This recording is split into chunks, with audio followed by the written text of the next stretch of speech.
and what followed Bianca Belair and Becky Lynch was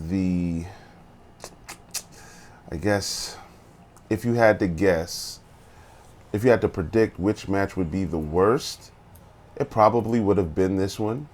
Because really?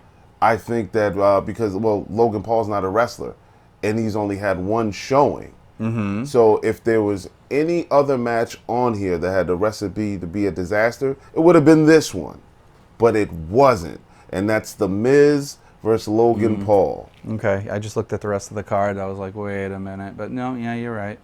But I had high hopes for this. Not a big Logan Paul fan per se. I think Jake Paul's okay. But like, I'm not a huge fan of like the YouTube and the Pokemon and all that, but his showing at WrestleMania blew the doors off. Yes. It was one of the highlights of the night. If Cody Rhodes didn't return that night, I would say it would be the highlight. Yeah, I agree. I agree. I think Logan Paul really overachieved. Absolutely. And he doesn't have like celebrity guest wrestler written on him. You can buy him as a talent. I think he probably would have been more suited for NXT and get some seasoning, but he's already didn't look like he needed really it. Good. Exactly. Logan Paul, I respect him as an athlete. I think he's a 5-star athlete. Yeah. You know, like he went 8 hard rounds with Floyd Mayweather, and I know that there was a weight disparity between the two, but you have to be in top shape to stay in the ring 8 rounds with arguably like the best boxer that's ever lived. Absolutely. So between that, you know, like he had professional boxing matches with he had 2 with KSI when they were doing their little YouTube battle. So like he's been through boxing training camps. I'm not sure how long he had to train for his wrestling debut.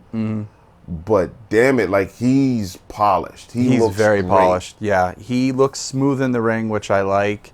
Like again, I'm not the biggest fan of him as the person, but as far as watching him in the ring perform, I enjoy it a lot. And I thought this feud with The Miz to open him up was the perfect gateway to get him in, because The Miz is an all-around worker. He's really good with just about anybody. He's very old school, but he can also wrestle other styles, and he's great on the mic. So that's what you need, because Logan Paul, even though he's a big, bombastic person on, his channel, his mic skills are somewhat less to be desired in my view. I don't care. But then again, I mean, it's not like he's not used to it, because being a blogger, that's essentially cutting promos. It's a vlogger.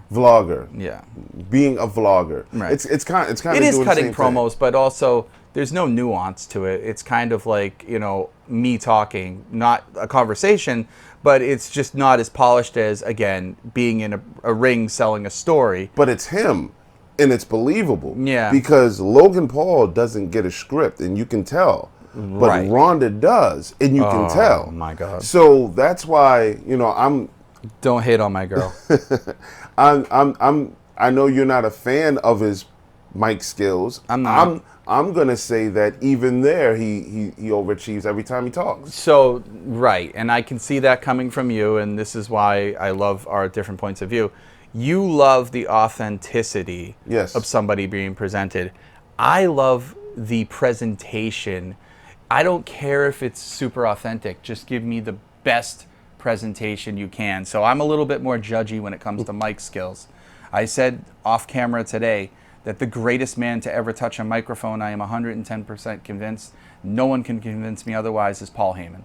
We're gonna give you a live mic and just have you go ahead and defend I will. But as far as this match goes, it was good. It was... I enjoyed his Mania debut better just because there was way more action. This was good, though. He was very polished. It didn't overstay its welcome. Did what it had to do. And he finished The Miz with his own move. He sure did. Jobbed him out, which kudos to Miz for taking that, Let me say this. I ranked this match 3.